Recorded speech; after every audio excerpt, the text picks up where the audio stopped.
Durante essa semana, como já havíamos falado, temos conversado sobre o que Jesus fez por nós, né? Apenas fazendo um breve resumo, Jesus, muitas vezes, durante a sua vida na terra, ele participava das celebrações que eram realizadas em Jerusalém. O povo de Israel, eles tinham uma cultura, ordenança, na verdade, por Deus, de em algumas festas específicas eles tinham que se reunir para celebrarem aquelas festas que o Senhor havia dito que eles deveriam celebrar. E a festa da Páscoa era a festa mais importante, como é até hoje. Só que na época de Cristo, o que a Páscoa significava? Como significa? Também para nós eu vou já fazer o comparativo. Naquele momento, até Cristo, a Páscoa era para celebrar a libertação do povo de Israel que estava em escravo no Egito. Como foi mostrado aqui, as criancinhas fizeram muito bem, né? Foi a primeira vez que eu vi um faraó sorrindo, né? Brigando com Moisés, ele estava rindo o tempo todo, achei lindo, o faraó sorridente. Parabéns para o Enzo, para o Luiz Felipe. Irmãos, e para todas as crianças, claro. Quando o povo foi liberto lá do Egito, aquela última praga que passou, que foi a praga do anjo da morte, o Senhor havia dado uma orientação ao povo de Deus que se separasse, que escolhesse um cordeiro, o melhor que eles tivessem, que imolassem esse cordeiro e que se alimentassem daquela carne. E do sangue desse animal eles deveriam passar na porta da sua casa. Quando o anjo da morte passasse, ele não ia entrar na casa dessas pessoas. E assim aconteceu, e o povo de Deus foi salvo. E como a maioria dos primogênitos dos egípcios, né, que estavam naquele lugar, inclusive dos escravos e dos animais, morreram, o faraó não teve outra opção, e libertou, deixou o povo sair. Então, a Páscoa é a libertação do povo. O Senhor ordenou que essa festa acontecesse anualmente para relembrar daquele grande momento onde o Senhor livrou o povo depois de mais de 400 anos estando escravo em Israel. Então Jesus, mais uma vez, assim como ele fez muitas vezes durante a sua vida, ele também vai até Jerusalém, capital, para poder celebrar a Páscoa. Mas aquela Páscoa, essa Páscoa que Jesus ministrou pela última vez, ela se tornou uma Páscoa diferente. Jesus, enquanto estava ali organizando aquela ceia, ele ordenou que alguns homens fossem para um lugar específico, que já estava separado, onde eles iriam celebrar a Páscoa. Só para quem esteve aqui de manhã, vai lembrar que nós falamos que a Páscoa judaica ela é celebrada na quinta-feira, não no domingo, porque é na quinta-feira que eles comem a carne do cordeiro, que eles tomam o suco da videira, o fruto da videira, e eles, em comunhão, participam daquele grande momento. Mas Jesus, naquele dia, como ele havia dito, né, que aconteceria, ele reúne o povo, os seus discípulos, para ministrar aquela ceia, mas ele fala, aquela outra ceia, aquela Páscoa que vocês estavam acostumados a celebrar, era uma Páscoa para relembrar a libertação do povo de Israel enquanto escravos fisicamente. O que vai acontecer daqui para frente é que vocês vão ser libertos espiritualmente de uma vez por todas. Vocês serão libertos da morte de uma vez por todas. O sangue do Cordeiro vai ser derramado, o sangue de Jesus, a carne dele vai ser dilacerada. Eu quero que você acompanhe comigo, por favor, em Lucas capítulo 22,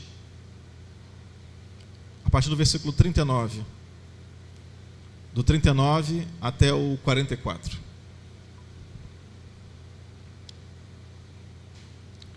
Lucas 22, aleluia, do 39 até o 44. Então, acompanhado de seus discípulos, Jesus foi, como de costume, ao Monte das Oliveiras. Apenas uma observação, irmãos, ele havia ministrado a ceia da Páscoa, e após a ceia da Páscoa, ele vai até o Monte das Oliveiras com os seus discípulos. O Monte das Oliveiras, também conhecido como Getsemane, que era o local da prensa, onde aquelas oliveiras ali plantadas eram colhidas e eram prensadas a frio para colher o azeite puro e extra virgem. Isso tudo nos leva a refletir sobre a vida de Jesus. O Monte das Oliveiras era o lugar preferido de Jesus para orar. E aquele lugar era muito simbólico, porque era o local da prensa, Getsemane. O local onde aquelas azeitonas sofriam, elas apanhavam de fato, para tirar delas aquele líquido precioso. E foi nesse lugar, nesse mesmo lugar, que Jesus escolheu para fazer a sua última oração. Ao chegar ali, ele disse: orem para que vocês não cedam à tentação. Afastou-se a uma distância como de um arremesso de pedra, ajoelhou-se e orou: Pai, se queres, afasta de mim este cálice. Contudo, que seja feita a tua vontade e não a minha. Jesus, até o último momento, ele permaneceu submisso às ordens de Deus, à ordenança, ao plano que havia sido traçado. Ele disse, inclusive, naquele momento de dor, de sofrimento, que se puder, afasta de mim esse cálice. Esse cálice que ele estava pedindo para afastar não era a sua crucificação, não era o seu sofrimento, mas ele já estava entendendo que por causa do pecado da humanidade que seria colocado sobre ele, ele ficaria distante de Deus, distante do Pai, porque o pecado nos afasta do Pai. Então ele estava entendendo que esse momento onde ele ficaria separado do Pai estava se aproximando. Uma dor, um sofrimento que Jesus jamais imaginou viver. Ele se preparou durante toda a sua vida para passar por aquele sofrimento físico, que também era extenuante para qualquer ser humano. Mas ficar longe do Pai, longe do amor, longe da presença da vida, ele jamais imaginou como fosse. Então ele pediu: Pai, se possível for, afasta de mim, mas que seja feita a tua vontade e não a minha. Então apareceu um anjo do céu que o fortalecia, e ele orou ainda com mais fervor, e sua angústia era tanta que o seu suor caía na terra como gotas de sangue. Aquele momento, irmãos, em que Jesus sabia: está chegando a hora, está chegando o momento, foi a hora em que ele ficou tão angustiado no seu espírito, ele ficou com uma dor interna tão grande, que ele suou gotas de sangue. Isso é uma coisa provada cientificamente, que é possível acontecer num caso de extrema angústia no corpo, no espírito, na alma da pessoa, que isso é exibido exteriormente. E quando ele sai dali, daquela oração, daquele momento, ele avista algumas pessoas vindo. Dentre essas pessoas vem Judas, o seu traidor, e Judas já havia combinado com aqueles homens que ele iria denunciar quem era o Cristo através de um beijo. O beijo entre homens, que como existe até hoje no mundo árabe, é um gesto de amor, de intimidade, de proximidade, de carinho, de afeto. Judas tinha essa liberdade com Jesus. Ele conviveu com Jesus assim como os outros discípulos. Ele era íntimo, ele era próximo de Jesus. Então, na mente dele, talvez Jesus não fosse estranhar se ele se aproximasse de Jesus e desse um beijo nele. Mas Jesus já sabia que ele seria o traidor, e o próprio Jesus fala: está chegando o meu traidor, aquele que vai me entregar. E ele então é preso. Jesus é levado para a casa de Caifás, o sumo sacerdote. Ali, ele já o aguardava junto com outros líderes religiosos, porque eles estavam tramando alguma coisa para condenar a Cristo. Irmãos, quem queria que Jesus morresse eram os judeus. Quem tramou a morte de Cristo foram os líderes religiosos. O império governante naquele momento era o Império Romano, que oprimia Israel, mas Roma não queria que Jesus morresse. Tanto é que nós lemos que quando Jesus é preso, Jesus no dia seguinte é levado até a presença de Pôncio Pilatos, e ele começa a investigar a vida de Cristo e não vê nada que o condenasse. Ele não vê nenhum motivo para condenar Jesus. E ele dá a oportunidade para Jesus de se defender. E Jesus, como foi profetizado em Isaías, como um cordeiro mudo, ele vai para o matadouro. Jesus prossegue a sua saga sem solicitar nenhuma defesa, porque ele sabia que o plano tinha que se cumprir. Então, numa última cartada para tentar salvar Jesus, Pilatos, ele sabia que naquele momento específico, é por isso que a palavra diz, irmãos, que Jesus veio na plenitude dos tempos, no momento correto. A plenitude dos tempos quer dizer o dia exato, o momento ideal para Jesus surgir. Aquele era o momento em que, de tempos em tempos, o governante, durante a festa da Páscoa, ele poderia escolher um dos prisioneiros condenados à morte para libertar. Ele poderia fazer isso. E justamente esse era o momento. Ou seja, nada foi por acaso. Tudo foi de acordo com o plano de Deus, com o projeto do Senhor. Então, tentando salvar Jesus, não estou dizendo que ele era bom não, tá, irmãos? Eu estou dizendo que ele olhava para a história de Jesus e não via nada que o condenasse. E ele, tentando salvar a Cristo, ele falou, bom, eu sei que hoje é o dia em que eu posso dar o meu perdão. E um deles pode ser solto. Então eu vou falar para o povo, perguntar o que eles acham, e eles vão pedir por Jesus, porque Jesus não tem nada de errado na vida dele. E quando ele pergunta ao povo, quem vocês querem que eu solte? Jesus ou Barrabás? Ele esperava ouvir, soltem a Jesus. Mas o que eles ouviram, irmãos? Podem falar vocês. Soltem Barrabás. E falaram, e quanto a Cristo? Crucifica-o. E eles começaram a gritar, crucifica-o. Aqueles homens, líderes religiosos, aqueles conhecedores da lei, eles começaram a ficar soprando no ouvido das pessoas para que gritassem, para que Pilatos ouvisse, soltem Barrabás e crucifiquem a Jesus. Falamos também de manhã, estou só pincelando, a cruz que estava feita, eu vou pedir aqui, vem cá, Igor, deixa o Igor. Igor, vem com a cruz aqui, já vamos trabalhar, já chega na igreja trabalhando, Igor, aqui assim. Carrega a cruz aqui, até aqui para mim, por favor. Vem aqui, por gentileza. Não era uma cruz leve, igual essa aqui que ele está carregando, essa aqui é moleza, tá, irmãos? Mas a cruz que estava pronta, era a cruz para Barrabás. Barrabás iria morrer, crucificado. Aquela cruz era dele. Jesus tinha sido preso na noite anterior. A cruz de Barrabás já estava pronta há algum tempo. Aquela cruz não era de Jesus. Mas no último momento, como um substituto do meu pecado e do seu pecado, Jesus tira Barrabás da história e assume a cruz que era dele. A cruz que era para Barrabás, Jesus tomou para si. Barrabás, irmãos, éramos eu e você. As pessoas pecaminosas, aquelas que tinham falhas, que erravam, nós éramos Barrabás. Mas Jesus nos substituiu, independente do pecado que nós havíamos cometido. Obrigado, Igor. Ele não perguntou se o seu pecado era pequeno ou grande, se você matou, se você roubou, se fofocou, se falou mal de alguém, não importa. Jesus simplesmente disse, agora é comigo. Agora é comigo. Eu vou no seu lugar, porque eu sei, se você carregar aquela cruz, o seu destino vai ser o inferno. Vai ser a morte eterna. E o que Jesus estava fazendo era nos livrando da morte eterna, para que nós pudéssemos novamente ter acesso a Deus, ao trono de Deus. Isso não é motivo de glorificarmos a Ele todos os dias, irmãos?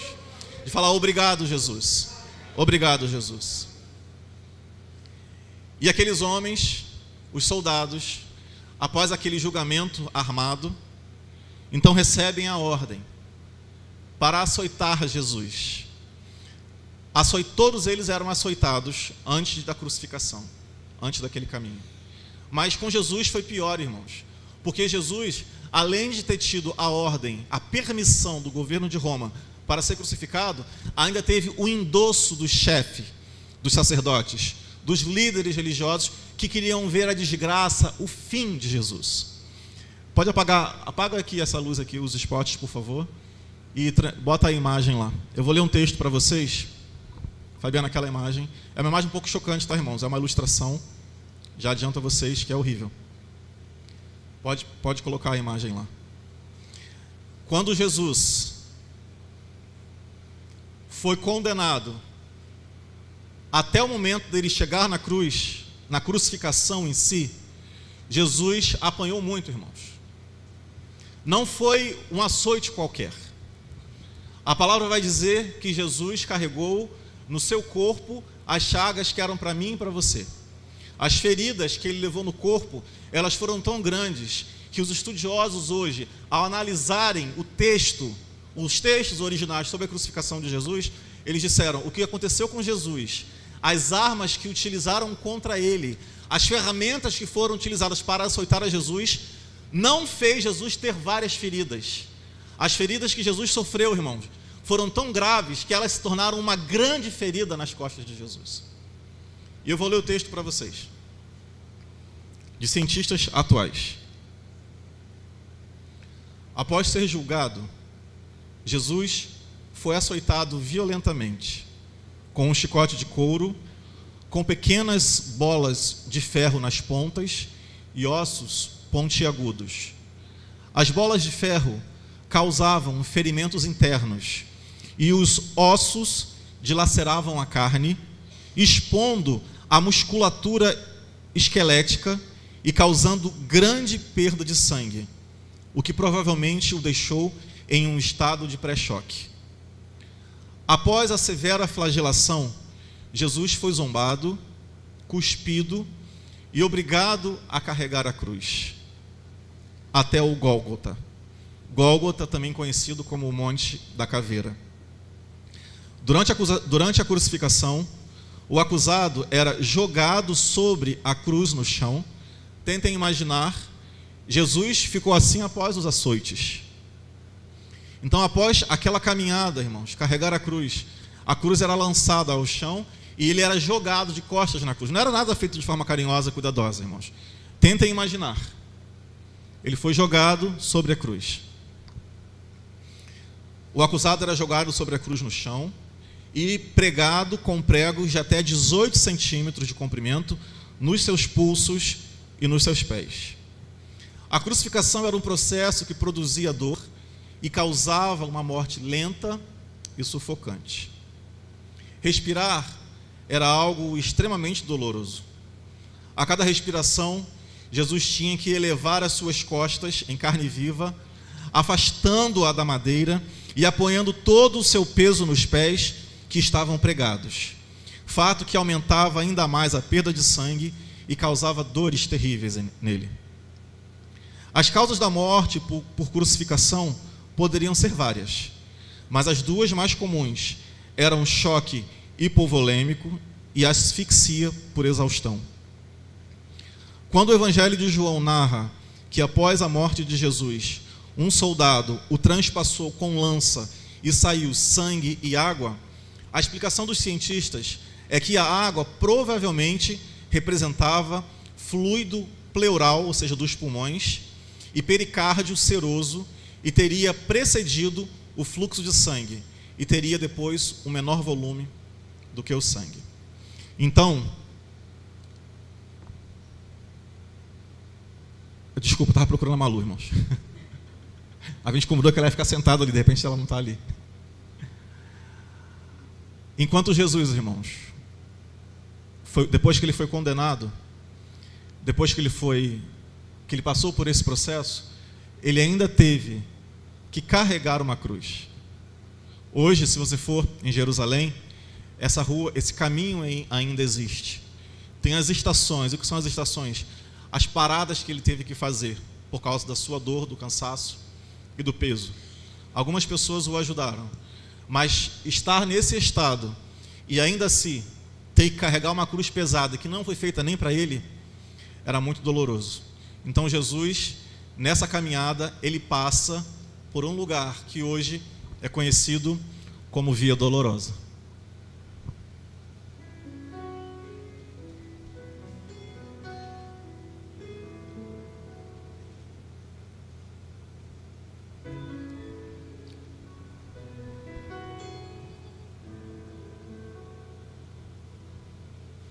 Pela via dolorosa em Jerusalém se viu os soldados conduzindo meu Jesus, mas o povo se juntava para ver aquele que levava a cruz. Com seu corpo já ferido e marcado pela dor, a coroa de espinhos viu então, mas ouvia a cada passo escárnios a ferir-lhe o coração. Pela via dolorosa a sofrer terrível dor, como ovelha veio a Cristo, Rei e Senhor. Mas quanto amor Jesus mostrou morrendo ali,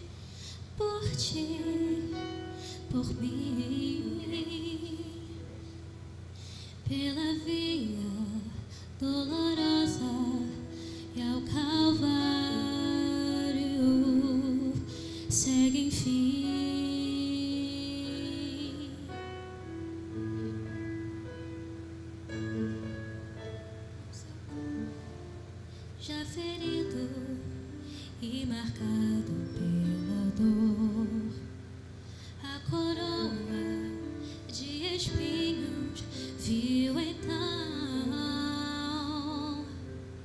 mas ouvi a cada passo escárnios a ferir-lhe o coração. Pela via dolorosa a sofrer terrível dor, como ovelha veio a Cristo, Rei e Senhor. Mas quanto amor Jesus mostrou morrendo ali por ti, por mim. Pela via dolorosa e ao Calvário segue enfim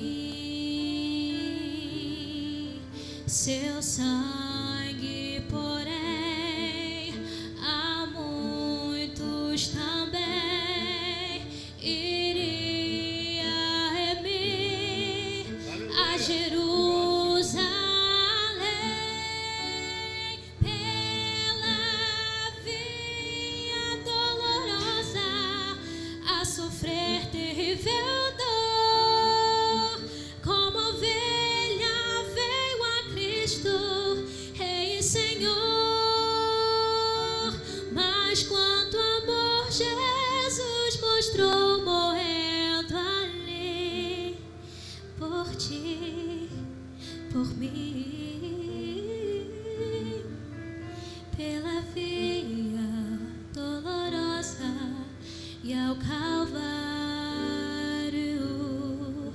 segue enfim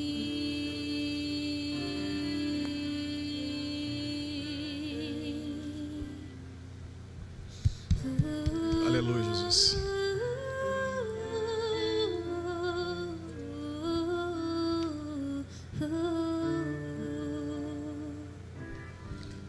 Aleluia. Obrigado, Senhor. Muito obrigado.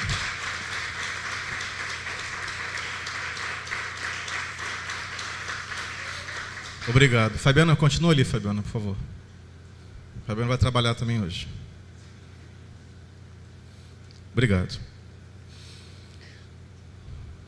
Em Lucas, capítulo 23, a partir do versículo 32, vai dizer que ao lado de Jesus haviam outros dois presos. O texto fala assim: 2 outros homens, ambos criminosos, também foram levados com ele para serem executados. Quando chegaram ao lugar chamado Caveira, ali o crucificaram com os criminosos, um à sua direita, outro à sua esquerda. E Jesus disse: Pai, perdoa-lhes, pois não sabem o que estão fazendo. Então eles dividiram as roupas dele, tirando sorte. O povo ficou observando e as autoridades o ridicularizavam, dizendo assim: salvou os outros, salve-se a si mesmo, se és o Cristo de Deus, o escolhido. Os soldados aproximaram-se, também zombavam dele, oferecendo-lhe vinagre, e diziam: se você é o rei dos judeus, salve-se a si mesmo. E havia uma inscrição acima dele que dizia: este é o rei dos judeus. Naquele dia, irmãos, colocaram uma coroa para escarnecer de Jesus.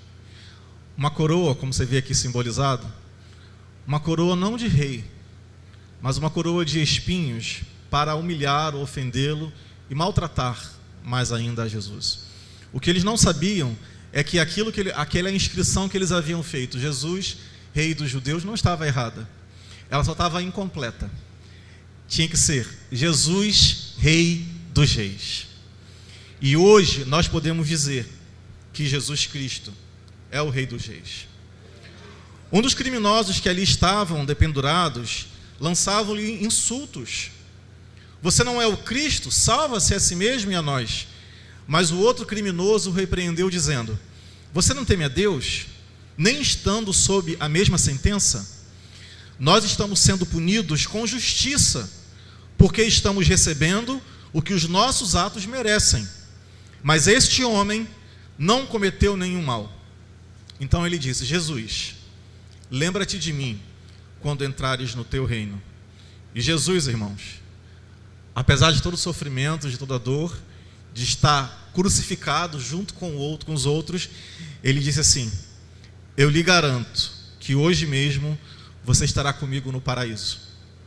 Aquele homem, no seu último suspiro de morte, de vida, rumando para a morte, teve a sua grande oportunidade para entender que Jesus era o Rei dos Reis. Nós estamos aqui, irmãos, e temos que entender isso. Uma oportunidade é nos dada a cada dia.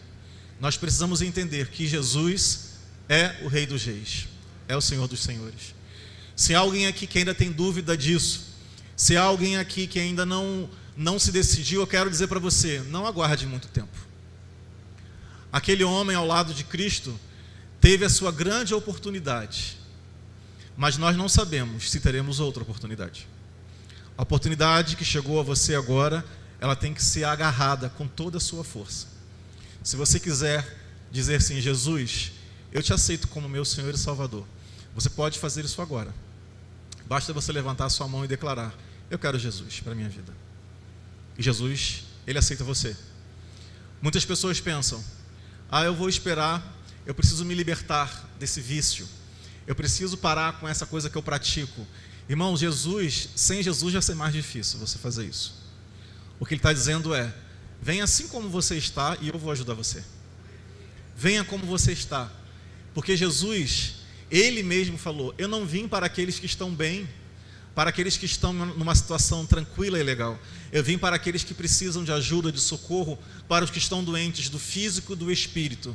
Se você está nessa situação, Jesus está falando: eu estou aqui agora e posso ajudar você. Eu quero te ajudar. Eu quero ajudar você a resolver esse problema. Obrigado, Jesus, porque mesmo no leito de morte, aquele homem teve a oportunidade, mas ele não desperdiçou. Fabiano, pode descansar. Obrigado, tá? Cansado. Está dolorido ali. Mas já era quase meio-dia, irmãos, e trevas cobriram toda a terra até as 3 horas da tarde. O sol deixara de brilhar e o véu do santuário rasgou-se ao meio. Quem veio aqui na quinta-feira, a gente falou muito sobre isso também. O local onde ficava a urna, aquela arca da aliança, a arca, ela representava a presença de Deus. Onde aquela arca estava era um lugar sagrado. Então, no santuário, ainda lá no deserto, quando Deus falou para o homem construir o tabernáculo, havia um lugar específico para que a arca ficasse. Havia um local grande onde todo mundo poderia participar. Entrando no tabernáculo, tinha um espaço onde só os sacerdotes poderiam estar, mas aonde a arca da aliança estava, só o sumo sacerdote podia entrar uma vez por ano. E aquele espaço, ele era separado com uma cortina muito grande e pesada. Pastor, aqui, como é que fizeram essa cortina no deserto? Quando você vai ler a história do povo de Deus lá no Egito ainda, após a passagem do anjo da morte, os egípcios ficaram tão desesperados que eles começaram a clamar: vão embora daqui, povo de Israel, vá embora, e para que vocês possam ir mais rápido, levem tudo que nós temos com vocês. Então eles começaram a entregar ouro, prata, tecidos preciosos, animais. O povo de Israel não saiu do Egito com a mão abanando, irmãos. Só que em alguns momentos eles utilizaram o que eles receberam para algumas coisas erradas. Dentre elas, no primeiro momento em que Moisés se afasta para falar com o Senhor, eles constroem um bezerro de ouro com aquele ouro que eles haviam recebido. Mas isso é uma outra história. Então, o local onde ficava a Arca da Aliança, que representava Deus, havia uma grande cortina, um grande lençol pesado, difícil de ser aberto. E a palavra de Deus aqui nos diz nesse momento que o véu do templo foi rasgado de cima a baixo. Tentem imaginar uma cortina muito grande, pesada e alta. As pessoas numa altura mediana, eu tenho 1,80 m, né? Então tente imaginar eu abrindo essa cortina aqui. Eu abria na altura em que eu pudesse abrir. Mas a palavra de Deus diz que quando Jesus morreu, aquele véu, ele foi aberto não assim embaixo, mas ele foi aberto de cima para baixo. Porque foi o próprio Deus dizendo: agora não há mais separação entre mim e vocês. Não há mais separação entre o lugar santo e o lugar onde vocês estão. porque onde quer que vocês estejam, se vocês creem no meu Filho Jesus, se vocês creem no sacrifício que Ele fez, onde você estiver, será o lugar santo. Você hoje, meu irmão, minha irmã, é a Arca da Aliança. A Arca da Aliança somos eu e você, porque nós carregamos o Espírito Santo de Deus, que é o bem mais valioso que pode existir. Obrigado, Jesus. Jesus bradou então em alta voz: Pai, nas tuas mãos eu entrego o meu espírito. Tendo dito isso, ele expirou. Jesus, irmãos, ele não teve a sua vida retirada por ninguém. Houve um plano para matar Jesus, mas ninguém pode tirar a vida daquele que é o dono da própria vida. Aquele que é o criador da vida, ninguém poderia tirá-la. Mas Jesus disse: a minha vida eu a dou, mas eu mesmo tornarei a tomá-la de volta. Porque ninguém pode segurar a vida do dono da vida. Aleluia. Obrigado, Jesus. E o centurião, vendo o que havia acontecido, naquele momento em que Jesus expira, ele faz uma declaração: realmente, esse é o Filho de Deus. Ele esperou acontecer aquilo tudo para reconhecer quem era Jesus. E sabemos que Jesus morre na sexta-feira, entrega o seu espírito. Como falamos aqui, como falamos ontem, no sábado, o dia seguinte, que é o dia do descanso, o corpo de Cristo estava descansando no sepulcro, aquele sepulcro que foi feito exclusivamente para Ele. Aquela pedra que havia sido colada, ela foi rolada e colada a pedido dos líderes religiosos, com medo que algum seguidor de Cristo pudesse entrar e roubar o corpo de Jesus. Porque o próprio Jesus havia já falado para todo mundo ouvir que ele morreria, mas ao terceiro dia ele ressuscitaria. Então os religiosos acharam assim: como ele não vai ressuscitar mesmo, então vamos mandar lacrar aquela porta de uma maneira que ninguém consiga entrar para poder roubar o corpo dele. Porque falaram assim para Pilatos: Pilatos, é o seguinte, se você permitir que roubem o corpo dele, essa mentira, a mentira da ressurreição, no caso do que eles acreditavam, será pior do que a primeira mentira. Qual era a primeira mentira para eles? Era que Jesus era o Messias. Eles não acreditavam que Jesus era o Messias. Então Pilatos permite que os homens, que os judeus levem uma guarda especial para ficar ali na porta. Pode tirar essa imagem, por favor. Pode botar a imagem do sepulcro que exibimos aqui de manhã. Ele pede para que os soldados fiquem parados na porta para tomar conta, para que ninguém entre, e ao mesmo tempo eles colaram aquela pedra para evitar de qualquer forma que alguém conseguisse retirar. Mas a palavra de Deus vai dizer, irmãos, que no domingo de manhã, fala assim, no domingo de manhã, apesar de todos os soldados, apesar de terem colado aquela pedra na parede, apesar de terem pessoas armadas para evitar que Jesus saísse dali, a palavra vai nos dizer que o Senhor enviou um anjo que apareceu e que brilhava como se fosse um raio, e aqueles homens, aqueles soldados, eles ficaram atônitos, sem reação, não puderam fazer nada, porque sem ninguém tocar, aquela pedra foi rolada, e Jesus saiu dali de dentro andando com as próprias pernas. Então hoje, irmãos, e apesar da encenação que nós fizemos, apesar de terem manchado a parede, depois limpa, irmãos, pelo amor de Deus, tá? Com sangue falso que está ali. Apesar daquela imagem que nós vimos, de Jesus dilacerado, o seu corpo destruído, apesar dele ter sido crucificado, hoje o motivo de estarmos aqui, a nossa Páscoa hoje, é para celebrar a ressurreição de Jesus. Hoje nós podemos dizer: Jesus ressuscitou de verdade, e nós temos que glorificar a Ele. Mateus capítulo 28.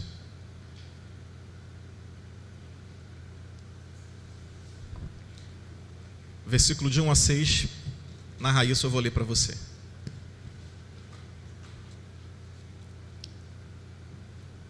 Depois do sábado, tendo começado o primeiro dia da semana, Maria Madalena e a outra Maria foram ver o sepulcro. E eis que sobreveio um grande terremoto, pois um anjo do Senhor desceu dos céus, e chegando ao sepulcro, rolou a pedra da entrada e assentou-se sobre ela. Sua aparência era como de um relâmpago, e suas vestes eram brancas como a neve. Os guardas tremeram de medo e ficaram como mortos. O anjo disse às mulheres: não tenham medo. Sei que vocês estão procurando Jesus, que foi crucificado, mas ele não está mais aqui. Ele ressuscitou. Irmãos, você pode visitar o túmulo de Davi, o túmulo de Moisés, não vai visitar porque não sabe onde está o corpo dele até hoje, tá? Mas você pode visitar o túmulo de qualquer líder religioso, mas nós não temos um túmulo para visitar, porque o corpo de Jesus não ficou preso em nenhum lugar. Ele ressuscitou, irmãos. Jesus ressuscitou, e hoje nós podemos dizer, o nosso Senhor e Salvador vive, e nem o corpo dele conheceu a corrupção. Obrigado, Jesus, tu és maravilhoso. Aleluia. A morte venceste, o véu tu rompeste, a tumba vazia agora está. Aleluia. O céu te adora, proclama a tua glória, pois ressuscitaste, vivo estás. És invencível, inigualável, hoje pra sempre reinará. Teu é o reino, tu é a glória, acima de todo nome está.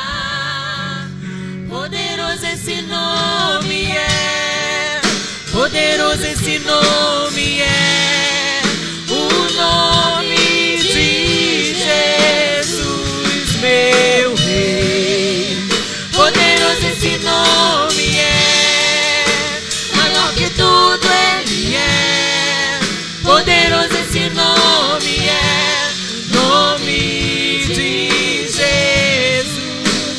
És invencível, inigualável, hoje pra sempre reinará. Teu é o reino, tu é a glória, acima de todo nome está. Poderoso esse nome é, poderoso esse nome é, o nome de Jesus, meu Rei. Poderoso esse nome é, maior que tudo ele é. Poderoso esse nome é, nome de Jesus. Poderoso esse nome é, nome de Jesus. Poderoso esse nome é, nome de Jesus.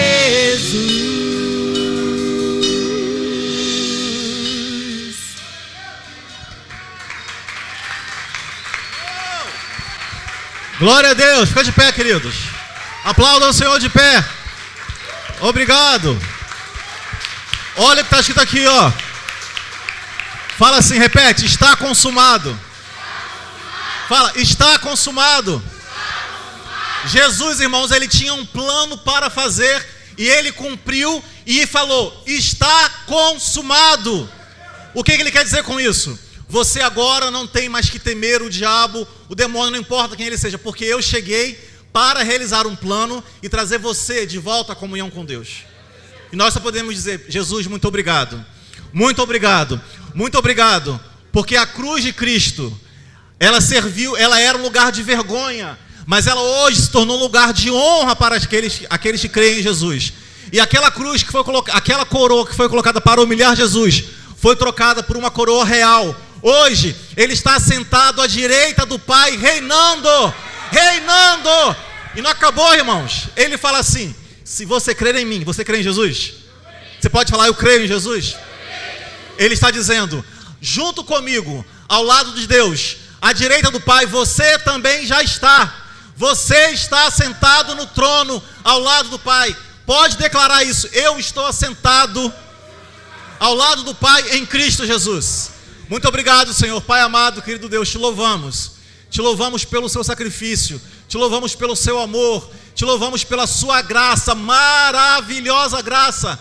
Obrigado, Senhor, porque o seu sacrifício nos trouxe de volta à comunhão com o Pai.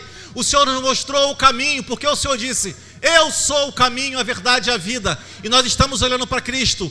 Continue olhando para Cristo e você jamais perderá o caminho de volta para casa. Obrigado, Pai, por ter enviado o seu Filho para que morresse em nosso lugar e restabelecesse essa conexão espiritual que nos une ao Senhor. E hoje nós podemos dizer, declarar com orgulho: eu sou filho de Deus.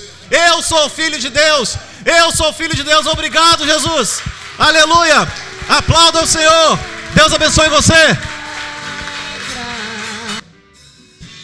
Deixou o céu para buscar